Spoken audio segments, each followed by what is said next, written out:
Imagine waking up one morning to find yourself transformed into a monstrous insect. Kafka's The Metamorphosis begins with just such a shock. Gregor Samsa, the dutiful son and breadwinner of his family, becomes a creature of horror. The shock ripples through his household, hitting his family and his manager like a tidal wave. Fear seizes them, and in a moment of panic, Gregor's father forces him back into his room. Gregor, now jobless and shunned by his family, is left alone with his thoughts. The family's financial stability, once securely on Gregor's shoulders, now teeters on the edge. Gregor, helpless and voiceless, can only listen as his family grapples with their new reality.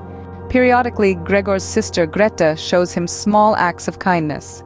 She notices the marks of his movements on the walls and ceiling of his room, a sign of his need for more space. With their mother, she decides to remove the furniture from his room. However, the sight of the insect-like Gregor sends their father into a rage, attacking him with apples. One apple embeds itself in Gregor's back, causing him such pain that he faints. As the narrative progresses, the Samsas, without consulting Gregor, decide to rent out a room for extra income. 3 tenants move in, sharing the space with Gregor's family. One evening, a door left ajar allows Gregor to hear Greta playing her violin. Enchanted, he ventures towards the music, only to be discovered by one of the tenants. The ensuing chaos sees Mr. Samsa trying to shield the tenants from the sight of Gregor and shepherd the creature back to his room. After this incident, Grete, the last person to see Gregor as her brother and not a monster, loses all compassion and concludes they must rid themselves of him. Throughout the story, Kafka repeatedly mentions the rotting apple lodged in Gregor's back, symbolic of his family's growing hatred. Over time, the festering fruit causes Gregor's death. Upon clearing his room, the family seems relieved, stepping out of their house with renewed hope for a more comfortable future.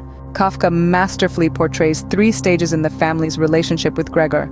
Initially, they fear him, then they accept him while hiding him from the world, and finally they despise him, viewing him as a burden they must shed. The Metamorphosis is a profound exploration of identity, rejection, and the lengths one might go to maintain a semblance of normalcy in the face of the grotesque. It serves as a stark reminder of humanity's capacity for cruelty when faced with the unfamiliar and the monstrous.